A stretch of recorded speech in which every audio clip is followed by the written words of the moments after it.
Will we get Battle Red Nico?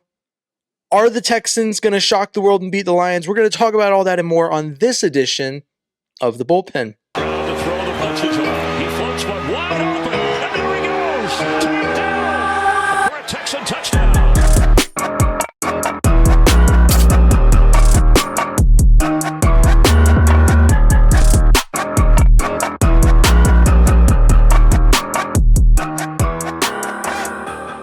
Hello and welcome to the Bullpen. As always, I'm James Roy, and with me is Tom Chavarria. Tom, how are you doing today? I'm good. I'm pumped. It is midweek. I've got some good news on the Texans front. I'm sure a lot of you all have as well, and I'm excited for this game. I know people are predicting, feeling some type of way. I'm here to dispel all that. The sky is not falling right now for the Houston Texans. I've always felt since I started creating Texans content that I'm one of the more optimistic fans, and I think that this recent stretch of football has really tested that, and it's really pushed me to a point where maybe I'm not as optimistic as I think I am, but maybe I'm just impatient. That's what you were saying before the show. I think that's probably what it really is. But there's expectations now. For the first time in over a decade, there's expectations. That's probably why. Let's get into talking about this Texans matchup with the Lions. So I think hopes are pretty low. Not really. Speaking of expectations, I think there's a lot of Texans fans outside of myself and a few others that are kind of trying to find the silver lining and create the comeback kid narrative that are like, okay, Jarrett Patterson's back, so what? We might get Nico. That's not enough. Like, that's kind of what I'm seeing a lot of on my timeline. I'm going to lead with this. If Nico Collins plays, because at time of recording, we don't have confirmation that he is going to play. But if Nico Collins plays, is that the difference? Does that just make it more competitive? How do you feel about how that affects this matchup? Here's what I'm going to say about Nico Collins that I think people need to understand about just the Texans in general. For me, and I didn't know this, and I had to be reminded it, John Harris does the sports talk radio stuff. He's a sideline reporter. He had this great bit of information that I was not aware of. Do you, James Roy, know how many games Nico Collins and Joe Mixon have finished together, started and finished together? Let me see. So Nico Collins went down 4 weeks ago, which was week 6, and Joe Mixon went down week 2. So started and finished. It was one. Yeah, it was one because Nico went down week 6. So one game. And in that one game, Nico went off, Joe went off. They scored 29 points. It's never close. Probably one of their most complete football games of the season. Now, you fast forward to where we are, and they've had to figure it out. Obviously, we've highlighted the offensive line. We've highlighted some other injuries that are affecting this team. But I mean, you're starting to see some of these guys return. And while there are still issues, I just feel like give me the Texans whole and then talk to me. Yeah, and I've compared the situation with Nico and CJ to what Joe Burrow and Jamar Chase had early on, which is that it's kind of like Nico is CJ's sure thing right now. He's the only receiver in this room that has I don't want to say only receiver that's consistently shown. I mean, to be fair, Stephon Diggs and Tank Dell have performed relative to the workload that there has been to throw around, but the supercharger, the lifeblood of the Texans receiving corps has been Nico Collins, and we've seen this offense become less fun over the season as Nico Collins has played less. There's only so much fun that Nico Collins and Joe Mixon can bring on their own to this offense, but when in the offense at the same time, like you said, that's when we get the best of this Texans offense. That's when we get to have fun watching the team play. And that's been kind of what we've been, I guess I don't want to lump you in there if you don't want to be lumped in there, but I've been attacking the is it fun to watch Texans football narrative. And right now I think that Nico coming back will at least make the game fun to watch. But I also think, just based off of what Nico has been able to do for CJ, I mean, to put it in perspective, up until last week, Nico was a top 10 wide receiver in receiving yards and hasn't played in 4 weeks. So, I mean, he was pacing 2,000 yards before he went down injured. He'll probably still break 1,000 by a sizable margin as long as he can stay healthy the rest of the season. And so I think it's huge. And another thing I'll address is that there's some people that are like, well, why would we bring Nico back and rush him back this week again in a matchup where we're outgunned and it doesn't really matter because we're probably going to lose anyways. And to that I say, Nico brings that much to the table that having him back for this matchup changes that. It's no longer okay, the Texans, let's hope it's not too bad. It becomes, oh, okay, well, this should be at least a little bit close. Like at the very least, that's like if I'm the average run of the mill Texans fan, I would expect that Nico Collins being back should like set alarms off in your head, like, oh, this game should be at least worth watching. That's like, or I'm not there. I think that this makes it like close matchup guaranteed if Nico's back, but that's the very least that I think you get with Nico Collins back. Now, speaking to the contrary, Nico Collins, let's assume maybe we don't get Battle Red Nico. Battle Red Nico, who has had 7 receptions in each of his matchups, broken 100 receiving yards, and had at least a touchdown every single time he's worn Battle Red, every time he wore it in 2023, because I sometimes forget that Nico Collins played for the Texans before 2023 due to certain other factors that were going on around him. But let's assume we don't get Battle Red Nico. I haven't done the research, but I'm almost certain that Battle Red Tank Dell is just as good as a Texan. But Tank Dell showed something last week in being the one option. He had over 100 receiving yards, and he was kind of what the only positive the Texans had in the receiving core, basically. What do you make of this matchup if it is truly just Tank Dell and a bunch of other receivers that we as Texans fans have been asking to be good for several weeks now? I don't know that I want to be the guy that sits here and goes, oh, well, Tank Dell can do it now because we've seen him do it. I think Tank Dell has always been able to do it. I think that when you have other issues that are preventing CJ to be able to pick his targets and kind of read, scan the field like we'd like him to and get through progressions, in a comfortable setting, those things are what matters to me more. I think that this, the potential Nico stuff really keeps defenses honest.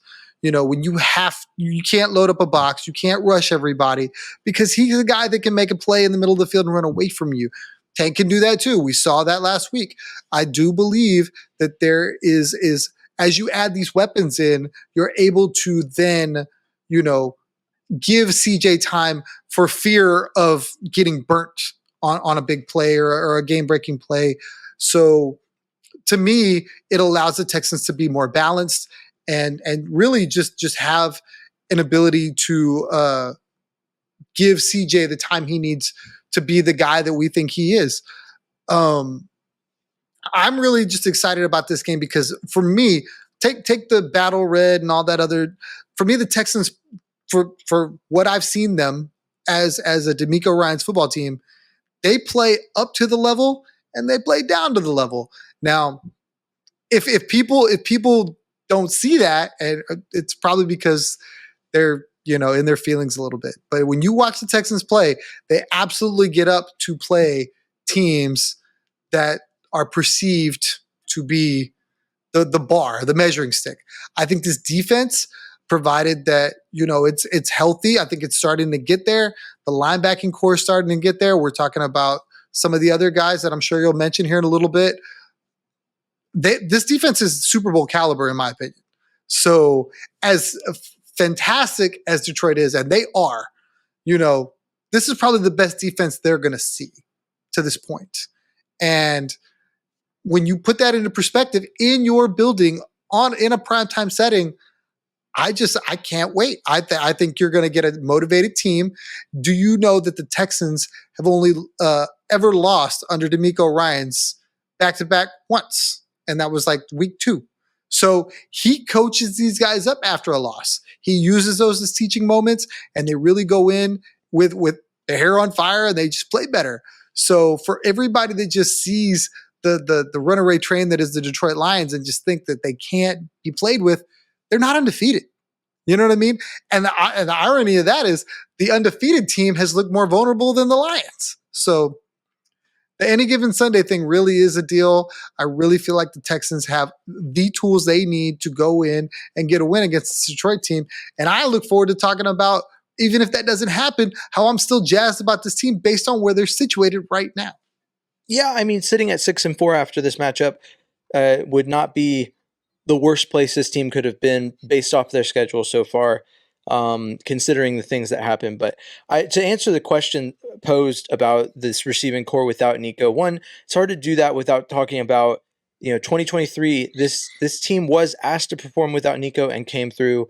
Um, Tank Dell has been that guy in the past, but the thing that's changed, I think too often as Texans fans we look internally, and I think that's good, right? I think that in general most people should. The first place you should look when something is wrong is internally. But I'm going to flip the script and give a little look here, right? The Texans have faced a lot more pressure in terms of blitz rate. Last year, teams weren't really going after the Texans the same way that they are now.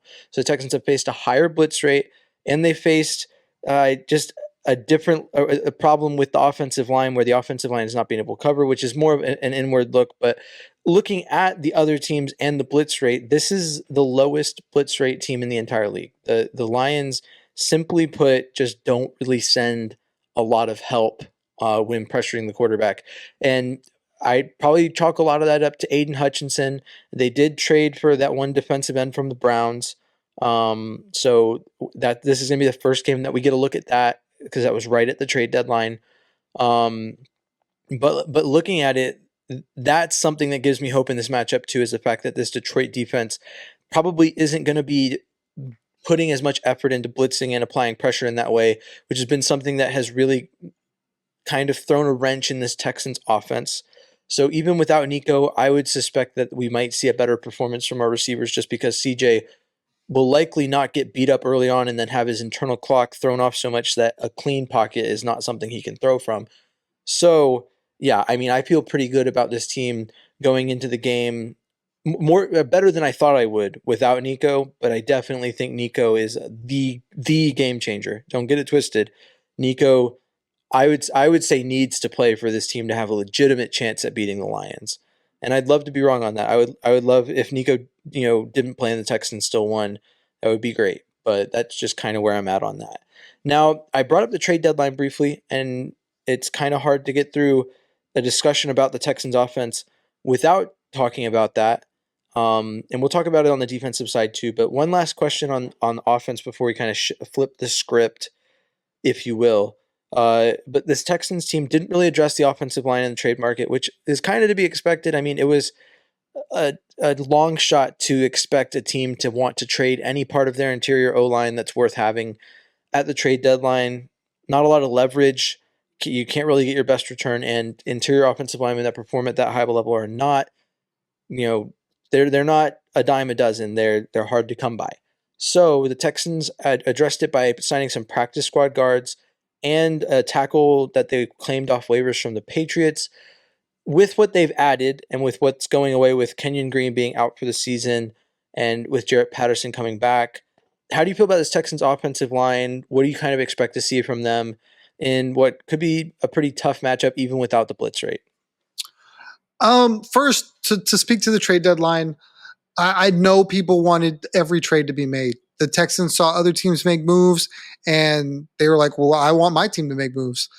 And to that, I say, well, they made a ton of moves in the offseason so that they didn't have to make moves at the trade deadline. Where other teams stood pat, they went out and they got an edge rusher. They went out and they got a wide receiver. They went out and they got a defensive tackle. They went and got, they added a linebacker. They added pieces. Now, the offensive line wasn't touched, but I think when you expend that kind of capital, you kind of have to, reset. And I feel like that's what Nick Caserio did here. He sent a guy out rather than bring a guy in via trade to get some draft capital back. I think this is with this team, their offensive line, the three main pieces of that offensive line, they're I guess key guys, like they're well paid. Well, I'm talking about the two tackles and Shaq Mason. So we're really only talking about trying to address, because you're not addressing those positions, in my opinion. As So bad we're as really, Mason's been, yeah, I agree with you. Mason is not one you touch. so we're really only talking about center and left guard. Jared Patterson is a guy that, doesn't give up sacks. And a lot of people really like Jared Patterson. The one game he came in, he was really good. The problem with Jared Patterson is he can't stay healthy. So the best ability is availability. And so far, that's where we are with him. I know the last injury was a little bit of a freak thing. The interesting question is does he start at guard? Does he start at center? Juice Scruggs has not been great. It's going to be interesting. I thought a really interesting thing that came out of the Pat McAfee show with an interview with the quarterback for the Jets, Aaron Rodgers, was that they've been running out 4 tackles because they've got injury issues.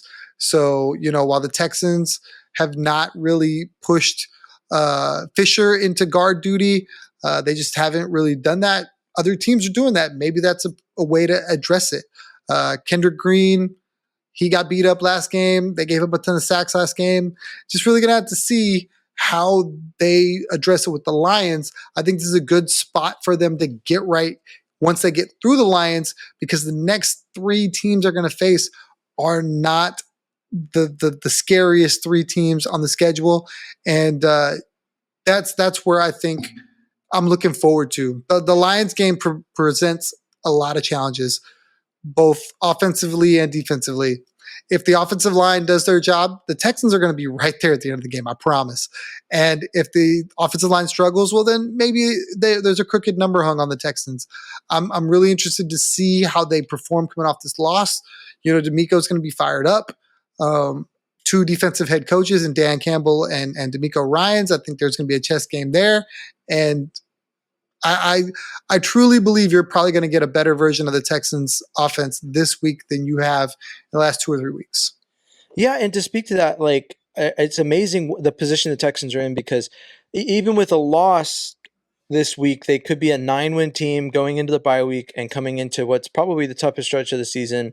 But like you said, if they won, they're a 7-win team, and over the next 3 weeks, they could probably become a 10-win team and enter the bye week at 10-3, which would be insane relative to what was expected of the Texans at this point. Even with the increased expectations, that would just be a really, really overperforming in a lot of ways, I feel like. But to speak to the offensive line, I mean, I have to speak to relativism, which is that a lot of people are like, well, it doesn't, get a lot better.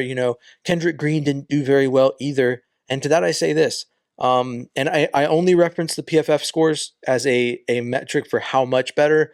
Like I've always said, and I feel like I always have to say this, because if I don't, someone's going to hear it and they're going to hold it against me. But PFF scores only confirm what was seen on the field. They're not meant to be used solely as for, the purposes of comparing things. But in this case, Kenyon Green put up an 8 on PFF to the point that he played in the game. And the other guards combined, all 3 guards that played, the other 2 had above 30. If I'm getting 30-plus point differential in performance based off PFF, that's a lot. That is a huge boost in performance. So it's not good. I'm not saying that Kendrick Green, Juice Scruggs, or Shaq Mason had a great day by any stretch, but the Texans trotted a guy who literally rated below 10 on a scale of 1 to 100. And then that guy got injured and they boosted their rating from 8 to 34, almost 30 points. So it is a massive improvement relatively. And that's what you're going to get from that. We're going to speak to that probably a lot moving forward, because the Texans couldn't go. They made their moves in the offseason, like Tom said. They can't go out and do it now. The trade deadline's passed. So they have what's on the roster, what's available in free agency. And it'll probably, I think moving forward, Jarrett Patterson getting on the field will be a huge relative, bigger relative improvement than we got from the other guys. But even if it's not Jarrett Patterson, or if, like we said, he's had a little trouble with health, whatever we trot out will be relatively 10 times better than Kenyon Green, at least. So keep that in mind. I think that looking at this offensive line, having one part, and I said this before the trade deadline, we can't move everyone and change everyone. Having that massive improvement at left guard, I think will show in a better, or in more ways than people think it will. So that's what I'll say to that. Now, the other part of the trade deadline is the Texans did make a trade. It was probably not the one a lot of people wanted. let's speak to it. Khalil Davis gets traded for a 7th-round pick. The Texans really like sending defensive tackles to the 49ers for late draft picks. And it was a 2026 pick too. That's important to say, not a 2025 pick. It was a deep future 7th-round pick. What are your thoughts on the move? I'll just leave it at that. What are your thoughts on that move? I wasn't as enamored or in love with Khalil Davis like some people were. I mean, when you talk about like a 2026 7th-round pick, that's literally a bag of footballs, in my opinion. There's not a lot of value in it. Obviously, if they go out and they turn it into somebody fantastic, at no point in time is that a sure thing. It's more like a lottery ticket. And I think they were just trying to clear roster space because obviously they went out and they picked some guys up, and Khalil Davis, wasn't going to see the field based on what they already had. So to me, the trade is much ado about nothing. And real quick before you get any further, as far as the offensive line goes, as much as you want to lump on Kenyon Green, and he's bad, they were all bad together. And I agree with you on that. That's why I'm saying relatively of all of them, Kenyon Green was that much worse, and so the improvement over him is going to be huge. I think that if you change out any of the guys on the interior and get any improvement, you would get significant improvement because none of them have been good. I agree with you 100% on that point. But to say that you're getting a massive upgrade by going to Kenyon Green is wrong, because from 8 to 30, you still gave up 6 sacks after Kenyon Green went out of the game. So Kenyon Green gave up 2 in a quarter, and the rest of them gave up 6 in 3 quarters. It's the same bad. We're averaging 2 sacks a quarter. I mean, nothing changed on that front, I guess. But that's what I mean. You can't say it's a massive improvement. The 3 guys that are getting paid all the money have to play better. If you think that Kenyon Green was the only problem with the offensive line, you're not watching this team. Because he's not the only problem. But also one thing to say is that you said Kenyon gave up 2 sacks, and then the other 3 gave up 6 sacks over the course of the rest of the game. So it's the same. Your net is 0. It didn't get better. So I get what a lot of people want to do. They want to find a smoking gun. They want to find the one fix-all, cure-all, and they think it's Kenyon Green. And don't get me wrong, kid's bad. I'm starting to second guess every player that ever comes out of Texas A&M because of Kenyon Green. Maybe because I'm a Longhorn fan too, but because of Kenyon Green. So, but if you're not looking at Juice Scruggs, if you're not looking at Shaq Mason, if you're not looking at Titus Howard, and you're not looking at that insanely paid left tackle who gets to make all the infractions he wants, you're not doing yourself service. So I'll rephrase to say this, right? Replacing any of them with Jarrett Patterson. Here, we'll do that. Replacing any of them with Jarrett Patterson would be a massive improvement. I'm with it. There it is. I'll say that. I still think that if we're picking one of the 3 to replace to get a significant improvement relatively, it's probably Kenyon Green. That's not. They were all bad, right? They were all bad, and I see your point on the sacks, and yeah, I want to move on because I'm sick of talking about how bad this offensive line is. I want to see them do something this weekend. Anyway, we have some brief discussion points on the defense, and then we'll give our score predictions.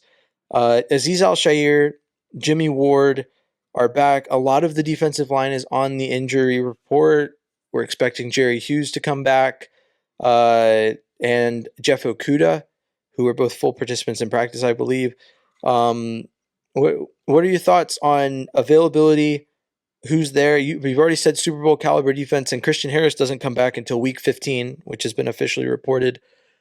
I mean, I don't know. What do you think about this defense relative to like Jared Goff, Amon-Ra St. Brown? There's a lot of matchups going on here that will be tough, and this defense will be tested against this offense. Absolutely. But I really feel like they're up to the challenge. I think you've seen these guys do really well with some great quarterbacks, some great wide receivers. I'm really excited about what I've seen from this defense, and I don't think it's a finished product, and that's also the exciting thing for me. When you look at, Denico Autry finally starting to show in the last game, and you look at what that defensive line looks like when it's whole, I'm really concerned about Will Anderson. I really need to know that he's going to be a full go, because those guys right there get after the quarterback in a hurry. And that makes everybody, Foley Fatukasi, Mario Edwards, who will get back at some point, it makes all those guys that much better. And then when you have that, now you're seeing these corners and safeties have opportunities to go make plays as well. The linebacking core, which, like I said, like we've said in the last few shows, we thought was going to be an area of concern, really looks like a strength. I'm not even concerned about Christian Harris and when he comes back because of how well some of these guys have played. Devin White, I think, who they brought off the street, looks phenomenal that I don't think enough people are talking about. So they're starting to find their stride. And I really think that if D'Amico has it his way, he would like the defense to be the stamp of approval for his team. And the offense, when it finds its legs. But he wants to put a low number on the board. And so far, little by little, we're starting to see it. And I can't wait for this team to start clicking and people go, wow, how did the Texans get like that? And we'll be able to say, we've been watching them all season and it was just a piece here, a piece there, a move there, some reps here. And now at the end of the season, we're talking about a team that nobody wants to play. Yeah, 100%. I think you captured it really well. And the one thing that I'll say, really kind of pointing it at the Lions and what I think the Texans need to do, I think it's really important. The focal point is going to be Will Anderson being there and the pass rush being significantly healthy. Him and Foley Fatukasi, mainly because I think the way that you got to help Stingley out. Amon-Ra St. Brown is a really good receiver, and even if he's not shadowing him, if it's Lassiter you have to help out, Okuda, whoever you're helping out, this Lions receiving core, even I think Jameson Williams came back this week, is going to be tough to cover. So this pass rush really, like we've been saying all season, needs to be there, and they need to be there consistently. I need Jared Goff to be in hell for 4 quarters of football because this pass rush is getting home where it needs to go. And that brings up Devin White too, who's been really good coming off the edge on blitzes and getting in there and forcing that pressure on quarterbacks. So I think that's going to be the key. On top of this run defense is going to really be tested by Jamar Gibbs. I know that I can't remember the name of the other running back right now. I think it's not Mandatory Montgomery.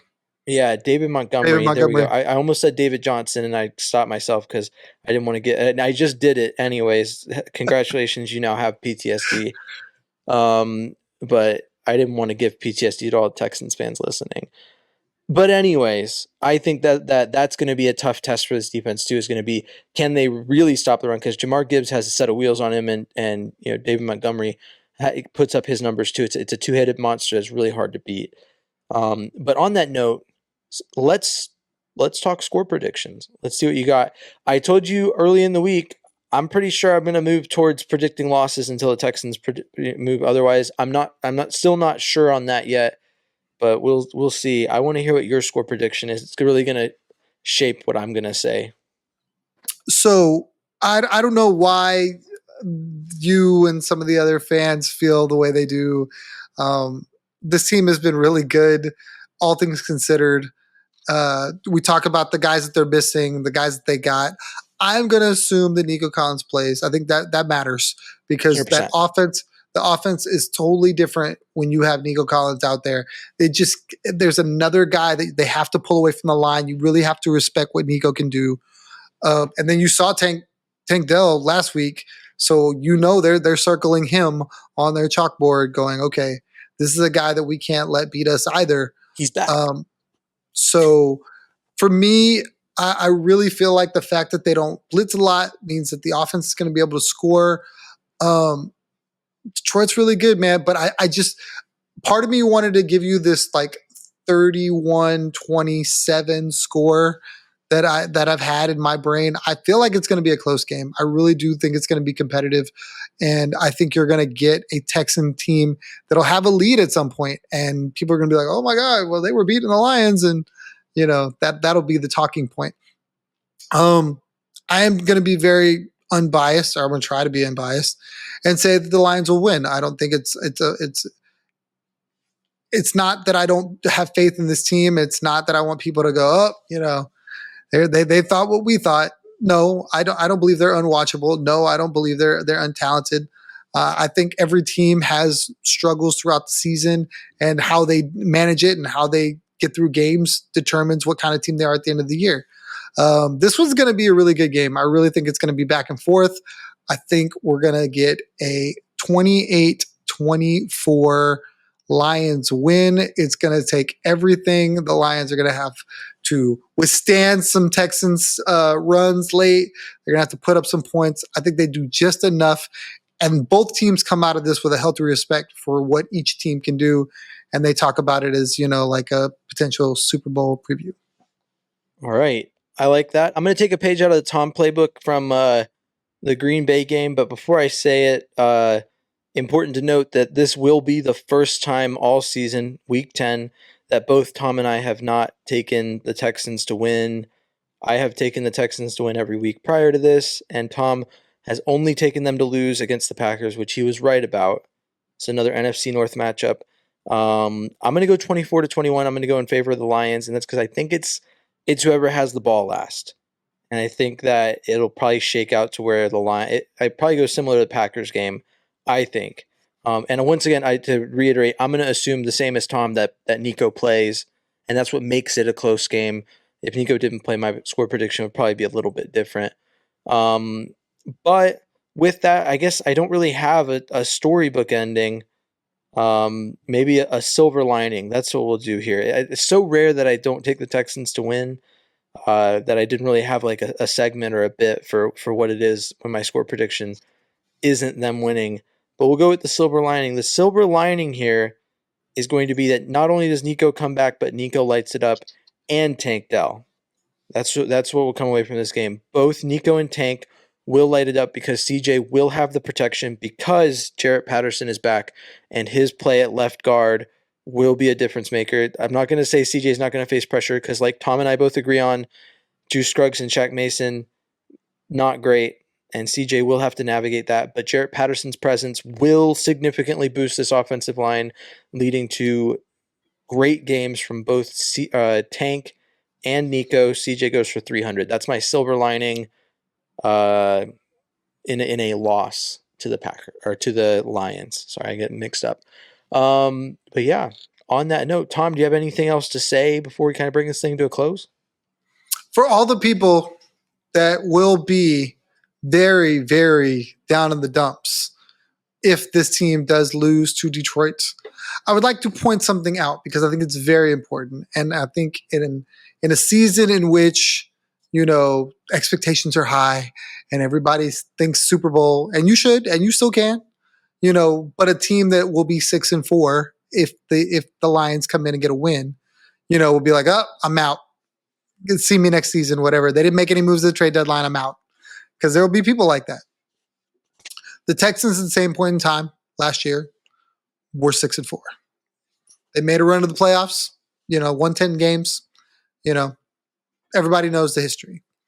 If the Texans lose, they'll be 6-4. But their next three games are against a Dallas Cowboys team that will most likely be without Dak Prescott and basically just checked out. A lot of the players don't want to play. You've seen Dak, they got a camera shot. We effing suck. They're just checked out. And then you get a Titans team and a Jags team. And the Titans and the Jags both have to play.